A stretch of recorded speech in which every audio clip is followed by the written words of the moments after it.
என்ன நண்பர்களே, நான் சொன்ன மாதிரி வீட்டுக்குள்ள நம்ம மாக்காப்பா அண்ணன் வந்துட்டாங்களா? பட் நான் இந்த விஷயத்தை நான் சுத்தமா எதிர்பார்க்கல ப்ரோ. மாக்காப்பா அண்ணன் வரதா சொல்லியிருந்தாங்க. பட் எதுக்கு வராங்க, ஏன் வராங்க அப்படிங்கிற விஷயத்தை அப்டேட் பண்ணாம வச்சிருந்தாங்க. நிறைய விஷயங்களை மறைக்க ஆரம்பிச்சாங்க நண்பர்களே. ஏன்னு கேட்டீங்கன்னா, ஃபினாலே வரத்துக்கு வந்துட்டோமா? ஆல்ரெடி இந்த வீடை பார்க்க ஃபினாலே வீக் மாதிரி தெரியல. ஓகேவா? கடுமையான போரிங்கா போயிட்டு இருக்கு. போரிங் சொல்றதோட மக்களை வெறுப்பேத்துற மாதிரி நிறைய விஷயங்கள் போயிட்டு இருக்குது. அந்த டாப் 6 போட்டியாளர்கள் வெளியவே தெரிய மாட்டாங்க. அப்படியே அந்த டாப் 6 போட்டியாளர்கள் சுத்தமா வெளியே தெரிய மாட்டாங்க. வெளியே இருந்து உள்ள வந்திருக்காங்கல்ல, அந்த பழைய போட்டியாளர்கள் அவங்க தான் அதிகமா வெளியே தர்றாங்க. லைவ் ஓபன் பண்ணாலே அவங்க உட்கார்ந்து பேசுறது மட்டும் தான் அதிகமா இருக்குது. அதனால நான் நினைச்சிட்டே இருந்தேன், சரி வீட்டுக்குள்ள அந்த ஏவி அப்புறம் வெளிய இருந்து யாரா உள்ள வந்து ஒரு இன்டர்வியூ எடுக்கிற மாதிரியோ அந்த மாதிரி சம்திங் ஏதாவது ஒன்று பண்ண ஆரம்பிச்சா கொஞ்சம் நல்லா இருக்கும்னு சொல்லிட்டு யோசிச்சா கரெக்டா நான் யோசிச்ச எல்லா விஷயங்களும் நடக்க ஆரம்பிச்சிட்டு, எப்படி நம்ம யோசிச்ச ரெண்டு விஷயங்களும் நடந்துட்டு வீட்டுக்குள்ள பார்த்தா லைவ்ல ஆக்சுவலா ஏவி போட ஆரம்பிச்சிட்டாங்க. இப்போ ஃபர்ஸ்ட் ஏவி என்ன போட்டிருக்காங்கன்னா, வீட்டுக்குள்ள நடந்த டாஸ்க் எல்லாம் வச்சு ஒரு ஏவி மாதிரி போட்டிருக்காங்க. பார்க்கவே நல்லா இருக்குது. சரி ஓகே, நம்ம எல்லாம் எதிர்பார்த்த மாதிரி பிக் பாஸ்க்கான 3வது ப்ரோமோ வந்திருக்கு. இந்த ப்ரோமோல நம்ம மாக்காப்பானே உள்ள வராங்க. உள்ள வந்த மாக்காப்பானே கேட்கிற क्वेश्चन என்னப்பா போன வாரம் என்னோட பேர் எடுத்து வச்சு ஏதோ பேசிட்டு இருந்தீங்க, என்னப்பா கதைன்னு சொல்லி கேக்குறாங்க. ஏன்னா போன வாரம் ஃபுல்லா ஒரு டாக் போயிட்டு இருந்தல, மண்டே கழுவுறாங்க பாத்துக்கோன்னு சொல்லிட்டு இருந்தாங்கல்ல, அதுக்கு ஷார்ட் ஃபார்முக்கு மாக்காப்பான்னு சொல்லி வச்சிருந்தாங்க. மண்டே கழுவுறான் பாத்துக்கோ அப்படிங்கிற மாதிரி ஷார்ட் ஃபார்ம் வச்சு விட்டுருந்தாங்க. அதை தான் எல்லாரும் சொல்லிட்டு சுத்திட்டு இருந்தாங்க. மாக்காப்பா பாத்துக்கோன்னு சொல்லிட்டு சுத்தினாங்க. அதை தான் நம்ம தலைவர் வந்து கேட்கிறாப்ல, என்னப்பா என்ன கூட்டிட்டே இருந்தீங்க, அதான் நான் வந்துட்டேன்னு சொல்லி சொல்றாங்க. வந்த மாக்காப்பானே சும்மா இல்லாம வீட்டுக்குள்ள இருக்க அந்த டாப் 6 போட்டியாளர்களை எனக்கு தெரிஞ்சு ஒரு சும்மா ஒரு क्वेश्चन மாதிரி கேட்கிற மாதிரி ஏதோ ஒரு இது செக்மெண்ட் ரெடி பண்ணிருக்காங்கன்னு எனக்கு தோணுது. நல்லா பார்த்தா தெரியும், ஆக்டிவிட்டி ஏரியால உட்கார வச்சு क्वेश्चन கேக்குறாங்க. இல்ல ஃபர்ஸ்ட் நம்ம பவித்ரா கூப்பிட்டுருக்காங்க. ஃபர்ஸ்ட் பவித்ரா கூப்பிட்டு என்ன क्वेश्चन கேட்டிருக்காங்கன்னா, அந்த கேப்டன்சி டாஸ்க் இருக்குல்ல, அந்த கேப்டன்சி டாஸ்க் நீங்க அவ்வளவு தூரம் வின் பண்ணி அவ்வளவு தூரம் போயிட்டீங்க, கடைசியில் அந்த கேப்டன்சி டாஸ்க் உங்களுக்கு தோத்துது, அந்த கேப்டன் உங்களுக்கு கிடைக்காம போனது உங்களுக்கு எப்படி இருந்துச்சு, அதை பத்தி உங்களுக்கான கருத்து என்ன சொல்லி கேக்குறாங்க. அதான் நம்ம முத்துக்குமார் விட்டு கொடுத்தால அந்த டாபிக். அதுக்கு நம்ம பவித்ரா சொல்றது என்னன்னா, அது கொஞ்சம் வருத்தமா தான் இருந்துச்சு, இருந்தாலுமே முத்துக்குமார் வந்து எனக்கு விட்டு கொடுத்தேன் அப்படிங்கறத சொல்லாம இருந்திருக்கலாம். எனக்கு என்னதான் வருத்தமா இருந்தா கூட அந்த விட்டு கொடுத்தேன் அப்படிங்கிற மேட்டர் சொன்னது எனக்கு இன்னும் கொஞ்சம் கஷ்டமா இருந்துச்சு, அது மட்டும் சொல்லாம இருந்திருக்கலாம்னு சொல்லி சொன்னாங்க. எனக்கு தெரிஞ்சு பிக் பாஸ் கூட கொஞ்சம் காண்டானதே அந்த இடம் தான். ஓகேவா? பிக் பாஸ் ரொம்ப வெறுப்பானதே அந்த இடம் தான். ஏன்னா முத்துக்குமார் வந்து விட்டு கொடுக்க போறான்னு சொல்லி எல்லாருக்கும் தெரிஞ்சு போச்சு. அவன் நின்ன போஷனும் நமக்கே தெரிஞ்சு போச்சு, அவன் விட்டு கொடுத்துட்டான். இருந்தாலுமே விட்டு கொடுத்துட்டு அவன் நடந்து வரும்போது ஒன்று சொன்னான், 4 வரங்களா கஷ்டப்படுறாங்க, சரி ஓகே அப்படின்னு மாதிரி ஒன்று சொன்னா, விட்டு ஓகே அவங்க கேப்டன் ஆகிட்டு அப்படின்னு மாதிரி ஒன்று சொல்லிட்டு வந்தான். அதில் தான் பிக் பாஸ் காண்டாயிட்டார். அதெல்லாம் பிக் பாஸ் காண்டா என்ன பண்ணாரு, விட்டு கொடுக்கணும்னு நினைக்கிறவங்க இப்பவே கதை திறக்கிறேன் வீட்டுக்கு போ அப்படின்னு மாதிரி தலைவர் ஒரு மாதிரி காண்டாய் கத்தி விட்டுருப்பாப்ல. அந்த விஷயத்துக்கு அப்புறம் தான் பிக் பாஸ் வந்து அந்த வீட்டுக்குள்ள பெருசா யார்கிட்டயுமே ஃபன்னா கூட பேசல, ஒரு மாதிரி ரகடாவே பேசிட்டு சுத்தினார். அந்த டாபிக் அப்புறம் தான் நீங்க நல்லா யோசிச்சு பாருங்க, அந்த டாபிக் அப்புறம் பிக் பாஸ் யார்கிட்டயுமே ஜாலியா பேசல, ஒரு மாதிரி ரகட் மூட்ல தான் இருந்தாப்ல. அதுக்கு அடுத்து நம்ம சௌந்தர்யா கூட்டு ஒரு क्वेश्चन கேக்குறாங்க. அப்படியே சௌந்தர்யா கூட்டு ஒரு क्वेश्चन கேக்குறாங்க, இந்த வீட்டுக்குள்ள சேஃப் கேமர் யாருன்னு ஒன்று கேக்குறாங்க. அப்படியே வீட்டுக்குள்ள சேஃப் கேமர் யாருன்னு ஒன்று கேட்குறாங்க. சேஃப் கேமர் என்ன பொறுத்தவரைக்கும் இந்த டாப் 6ல நம்ம டப்புன்னு சொல்லிடலாம், விஜய் விஷால டக்குன்னு சொல்லிடலாம். ஏன்னா விஜய் விஷாலை பொறுத்தவரைக்கும் எந்த ஒரு டாஸ்க்குமே டக்குன்னு இறங்க மாட்டேங்கான். எல்லாரும் அந்த டாஸ்க்கு ஆட போன பிறகு தான் தனக்கான அந்த ஆட்டத்தையே கொண்டு காட்டுறான்.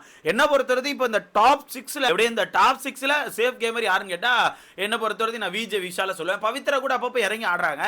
ஏன்னா இப்போ பவித்ரா ஒரு சம்பவம் பண்ணதை ஒரு நியூஸ் வந்துட்டு இருக்கு, அது என்னன்னு சொல்லி அடுத்த வீடியோல சொல்றேன். நம்ம சௌந்தர்யா பொறுத்தவரைக்கும் சேஃப் கேமர் யாரை சொல்றாங்கன்னா முத்துவை சொல்றாங்க. அப்படியே முத்து தான் சேஃப் கேமர்னு ஒன்று சொல்றாங்க. எதுக்கு கடைசி நாட்கள் கூடவா அப்படின்னு மாதிரி தான் எனக்கு ஃபீல் ஆகுது. எதுக்குன்னு கேட்டா முத்து வந்து பல இடங்கள்ல சேஃபா இருக்காரு, அது மட்டும் இல்லாம நிறைய இடங்கள்ல கருத்து போடுறவங்க பேர்ல மாட்டிப்பாரு அப்படின்னு மாதிரி ஒன்று சொல்றாங்க. என்ன பொறுத்தவரைக்கும் முத்து சேஃப் கேமரான்னு கேட்டீங்கன்னா வாய்ப்புகளே கிடையாது. முத்து சேஃப் கேமர் கிடையாது, முத்து கேமர். என்ன பொறுத்த சொல்றீங்க கேட்டீங்கன்னா, முத்துவை பொறுத்தவரைக்கும் இந்த வீட்டுக்குள்ள வந்தப்போ ஒரு டயலாக் விட்டுருந்தான். என்னன்னா, இந்த வீட்டுக்குள்ள நான் அந்த கப் அடிக்கிறதுக்கு நான் மக்கள் மனதை வின் பண்றதுக்கு மட்டும் தான் வந்திருக்கேன் தவிர இந்த வீட்டுக்குள்ள எந்த ஒரு ரிலேஷன்ஷிப்ல சேர்க்கறதுக்கு நான் வரல. சோ எந்த ஒரு ரிலேஷன்ஷிப்ல போய் அடிக்ட் ஆயோ இல்ல என்னோட ஃபோக்கஸை மாத்தி ஏதோ ரிலேஷன்ஷிப்ல வச்சு நான் வந்து டிஸ்ட்ராக்ட் ஆக சுத்தமா விரும்பல. அதனால இந்த வீட்டுக்குள்ள எனக்கு எந்த ஒரு ரிலேஷன்ஷிப்பும் தேவை கிடையாது, நான் எதுக்குள்ளேயுமே போக மாட்டேன்னு சொல்லியிருந்தான். அது மட்டும் இல்லாம அவன் அதனால தான் அந்த வீட்டுக்குள்ள பெருசா யார்கிட்டயும் பேசல. இருந்தாலும் அதே மீறி 2 பேர்ட்ட அடிக்ட் ஆயிட்டான். அப்படியே அதே மீறி 2 பேர்ட்ட அடிக்ட் ஆயிட்டான். ஒன்னு சாச்சனா இன்னொன்னு தீபக் அண்ணன். ஆனாலுமே அவங்க 2 பேர்ட்ட அடிக்ட் ஆனாலுமே கேம்னு வந்துட்டா எனக்கு தெரிஞ்ச அந்த 2 பேருக்கு பெருசா விட்டு கொடுத்து நான் கவனிக்கல. நான் கவனிச்ச வரது பெருசா இந்த இடத்துல விட்டு கொடுக்கல. இருந்தாலுமே அவன் சேஃப் கேமரான்னு கேட்டீங்கன்னா எனக்கு தெரிஞ்ச சேஃப் கேமர் இல்ல. இருந்தாலும் என்ன சொல்லலாம்னா ஒரு செல்ஃபிஷ் கேமர்னு சொல்லலாம். செல்ஃபிஷ் கேமர்னு அவனை நான் குறைச்சி பேசுறேன் நினைக்காதீங்க. அவன் இந்த வீட்டுக்குள்ள வந்த கோலை மட்டும் ஃபோக்கஸ் பண்றான். அவனை மட்டுமே யோசிக்கிறான். அவன் எப்படின்னா அவனை மட்டும் யோசிக்கிறான். எனக்கு இந்த கேம் தான் முக்கியம், நான் ஏதோ ஒன்று பண்ணி எனக்கான உழைப்பு போட்டு நான் மக்கள் கிட்ட தான் போய் சேருவனே தவிர நான் எனக்கான உழைப்பு போட்டு உங்களை எல்லாம் கவர்றதுக்கோ இல்லை உங்ககிட்ட எல்லாம் ஒரு நல்ல பேர் எடுக்கிறதுக்கு நான் வரல. என்னோட உழைப்பை பார்த்து என்ன பிடிச்சிருந்துச்சுன்னா நீங்க எனக்கு நல்ல பேர் கொடுக்கலாம், என்ன பாராட்டலாம். ஆனா எனக்கு தேவை மக்கள் சப்போர்ட் மட்டும்தான். அதனால இந்த வீட்டுக்குள்ள என்ன டாஸ்கா இருந்தாலும் சரி, என்ன ஆக்டிவிட்டியா இருந்தாலும் சரி, எனக்கான முழு உழைப்பை போடுவேன். இந்த உழைப்பை போடும்போது குறுக்க வந்து எனக்கு வேண்டியவங்களோ வேண்டாதவங்க யாரு வந்தாலும் சரி, எனக்கு அந்த இதை வின் பண்ணணும்னா நான் அதை வின் பண்ண தான் போகணும். பண்ணுவ தவிர யாரை பத்தியும் கவலைப்பட மாட்டேன்னு சொல்லி ரொம்ப தெளிவா ஆடிட்டு இருக்கான். அது ஃபர்ஸ்ட் டேல இருந்து அப்படிதான் ஆடுறான். ஃபர்ஸ்ட் டேல இருந்து அந்த கேம் தான் போட்டுட்டு இருக்கான். இப்போ ஒருத்தன் அதான் பண்றான். எடுத்துக்காட்டுக்கு நேத்து கூட ஒரு சம்பவம் பண்ணிருப்பான். அந்த பிஆர் டாபிக் அவனுக்கு வந்தோடனே ரொம்ப ஒரு மாதிரி ஃபீல் பண்ணி பேசியிருப்பான். 100 நாள் உழைப்ப போட்டிருக்கேன், 100 நாள் உழைப்பெல்லாம் வேஸ்டா போகுது, என்ன பிடிச்சி சப்போர்ட் பண்றவங்கள நீங்க பிஆர்னு சொன்னீங்கன்னா அப்ப என்னது எனக்கு தெரியல, அது நல்லா இல்ல, இது வந்து என்ன பாதிக்குது, என்னோட 100 நாள் உழைப்ப வந்து மறைக்குது, தயவுசெய்து அப்படி பண்ணாதீங்கன்னு சொல்லி ஒன்று பேசியிருப்பான்ல. அப்ப நம்ம கூட ஒன்று கேட்டிருந்தோம் ப்ரோ, நீ பேசுறது கரெக்டான கருத்து தான். 100 நாள் உழைப்பு அப்படிங்கிறது கஷ்டம் தான். முதல் நாள்ல இருந்து உன்னோட உழைப்பு வந்து எல்லா இடத்துலையும் கொடுத்துருக்க, இருந்தாலும் உனக்கு அந்த பிஆர் அப்படின்னு ஒரு விஷயம் வரும்போது எவ்வளவு கஷ்டமா இருக்குதோ அதே மாதிரி இந்த சௌந்தர்யா பொண்ணுக்கு வரும்போது அந்த பொண்ணு கஷ்டமா இருந்திருக்கும்ல. உனக்கு வெளி உலகத்துல நடக்குன்னு தெரியாது, எப்படி அந்த பொண்ணுக்கு என்னென்ன ஒர்க் வெளியே நடந்துட்டு இருக்கு அப்படிங்கிறது உனக்கு தெரியவே தெரியாது. சோ அதனால அந்த விஷயத்தை பெருசா கேர் பண்ணவே இல்லை, அந்த விஷயத்தை பெருசா கேட்கவே இல்லை. ஆனா முத்துக்குமாரனை பத்தி சொல்லும்போது முத்துக்குமாரன் கோவம் வந்துச்சு. முத்துக்குமாரனுக்கான ஓட்டுகள் பாதிச்சிரும், முத்துக்குமாரனுக்கான கேம் பாதிச்சிரும் சொல்லி முத்துக்குமாரன் யோசிச்சான். அது எதுக்கு நீங்க யோசிக்கணும்? உங்களுக்கு தான் வெளி உலகம் தெரியாதுல. இப்ப வெளிய இருந்து ஒருத்தவங்க வந்து சொன்னோனே அப்ப வெளிய ஏதோ போயிட்டு இருக்கு, உள்ள ஒண்ணு போகுதுன்னு சொல்லி நீங்க யோசிச்சு ஃபீல் பண்ணி ஒன்னு சண்டை போடுறீங்களா? அதே மாதிரி தான் இன்னொருத்தருக்கும், அதே மாதிரி தான் சௌந்தர்யாக்கும். அப்ப நீங்க சௌந்தர்யாக்கு நடந்தப்ப தட்டி கேட்காம உங்களுக்கு நடந்தப்ப மட்டும் பயங்கரமா அப்படி பேசாதீங்க, இந்த மாதிரி வார்த்தைகளை இந்த வீட்டுக்குள்ள கொண்டு வராதீங்க. இப்ப தட்டி கேட்காதீங்க அப்படிங்கிறது நான் எதை பேஸ் பண்ணி பேசுறேன்னா, முத்துக்குமாரனை பொறுத்தவரைக்கும் நேத்து என்ன பேசினா இந்த பிஆர் டாபிக்கே எடுத்துட்டு வராதீங்க, யாரை பத்தியுமே பேசாதீங்க, இவங்க பிஆர் அவங்க சப்போர்ட் பண்றாங்க, இவங்க சப்போர்ட், அந்த மாதிரி யாரை பத்தியுமே பேசாதீங்க, தயவுசெய்து எந்த ஒரு டாக்குமே வேணா, பிஆர் அப்படிங்கறத விட்டுருங்க, இன்னும் ஒரு 3 நாள் தான் இருக்குது, இந்த 3 நாளை நம்ம முடிஞ்ச அளவுக்கு ஃபன்னா மட்டும் கொண்டு போலாம்னு சொல்லிட்டு பயங்கரமா பேசியிருப்பான். இதே வார்த்தைகளை போன வாரம் கூட நீங்க ட்ரை பண்ணிருக்கலாம், ஒரு வாரம் தான் இருக்கு, தயவுசெய்து இந்த மாதிரி எதுவும் பேசாதீங்க, இந்த வீட்டுக்குள்ள அவங்க என்ன கேம் ஆடி இருக்காங்களோ அந்த கேமை தட்டி ஏதாச்சும் பேசுங்க அப்படின்னு மாதிரி கூட சொல்லிருக்கலாம். இருந்தாலும் நீங்க அப்படி எதுவுமே சொல்ல. இதை தான் நான் சொல்றேன். முத்துக்குமாரனை பொறுத்தவரைக்கும் அவனோட ஃபோக்கஸ் என்னோட கேம், நான் இதை மட்டும் தான் நோக்கி போயிட்டு இருப்பேன். அதுக்கு குறுக்க என்ன ரிலேஷன்ஷிப் வந்தாலும் சரி, என்ன வந்தாலும் சரி, அதை கேர் பண்ண மாட்டேன் அப்படிங்கிறதுல ரொம்ப தெளிவா இருக்கேன். என்ன பொறுத்தவரைக்கும் வந்து அது ஒரு நல்ல விஷயமா தான் நான் பாக்குறேன். ஏன்னா இந்த வீட்டுக்குள்ள யாருமே எதையும் சேர்க்கறதுலாம் வரல, ஃப்ரெண்டு சேர்த்து நீங்க வெளியே அந்த ஃப்ரெண்ட்லாம் ஒன்னா இருப்பாங்களான்னு கேட்டீங்கன்னா வாய்ப்புகளே கிடையாது.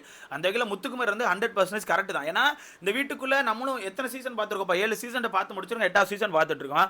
இத்தனை சீசன்ல உள்ள ஃப்ரெண்டா இருந்தவங்களோ இல்ல ஏதோ ஒரு பாண்ட்ல கனெக்ட்ல இருந்தவங்களோ வெளியே போய் அந்த பாண்ட்ல கனெக்ட்ல இருக்காங்களான்னு கேட்டீங்கன்னா வாய்ப்புகளே கிடையாது.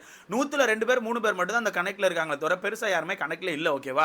அதனால முத்துக்குமாரன் யோசிக்கிறது கரெக்ட் தான். அந்த வீட்டுக்குள்ள வந்து ஃப்ரெண்ட்ஷிப்போ இல்ல எனி அதர் ரிலேஷன்ஷிப்ல நான் ஜாயின் ஆகி எனக்கு ஒன்றும் கிடைக்க போறது இல்லை. எப்படி அதுல போய் நான் கனெக்ட் ஆகி அவங்க மேல ஒரு அட்டாச்மெண்ட் ஆகி அது வந்து எனக்கு என்னோட கேமை தான் பாதிக்குங்கிறதுல ரொம்ப தெளிவா இருக்கேன். அதனால என்ன பொறுத்தவரைக்கும் அவன் வந்து சேஃப் கேமர் கிடையாது, ஒரு செல்ஃபிஷ் கேமர் அப்படிங்கிறத சொல்லலாம். நான் ஓப்பனா சொல்ல முடியும், ஏன்னா அவனோட குறிக்கோளை நோக்கி மட்டும் போயிட்டு இருக்கான். என்னால ஓப்பனா சொல்ல முடியும். ஆனா எனக்கு என்னன்னா இப்பவும் இந்த மாதிரி ஒரு கொஸ்டின் ஆன்சர் பதிலாம் வேணுமா? என்ன பொறுத்தவரைக்கும் முத்துக்குமாரன் இந்த காமெடி எடுத்துப்பான்னு எனக்கு தோணுது. ஏன்னா முத்துக்குமாரன் காமெடி எடுக்காம அப்புறம் சௌந்தர்யா வந்து நான் சௌந்தர்யா கூட்டி எதுக்குன்னு வீடு சொன்னேன், சேஃப் கேமர் நீ பாத்தியான்னு சொல்லி கேட்க ஆரம்பிச்சா கடைசி வாரங்கள் நல்லா இருக்காது. கடைசி வாரங்கள் என்ன, கடைசி 2 நாட்கள் 3 நாட்கள் தான் இருக்கு, வியாழன் வெள்ளி அவ்வளவுதான் முடிஞ்சு போயிடும். அதனால கடைசி நாட்கள் நல்லா இருக்காது. ஆனா முத்துக்குமாரன் பெருசா கேட்க மாட்டான்னு எனக்கு தோணுது. கண்டிப்பா கேட்க போறது இல்ல. மொத்தத்துல வீடு இப்போ தான் ஃபினாலே வீக்குள்ளே போன மாதிரி எனக்கு ஃபீல் ஆகுது. அது மட்டும் இல்லாமல் நாளைக்கு 2-3 சம்பவங்கள் நடந்ததா நியூஸ் வந்திருக்குது. அது என்னென்ன விஷயங்கள் சொல்லி அடுத்தடுத்த வீடியோவில் வந்து நான் அப்டேட் பண்ணிகிட்டே இருக்கேன். வீட்டுக்குள்ளே ஏவி போட்டாங்க, அந்த ஏவி கண்டிப்பாக நீங்கள் பார்த்துருப்பீங்கன்னு நினைக்கிறேன். அந்த ஏவியை பற்றி உங்களுக்கான கருத்துன்னு சொல்லி மறக்காம கமெண்ட்ல போடுங்க. அடுத்த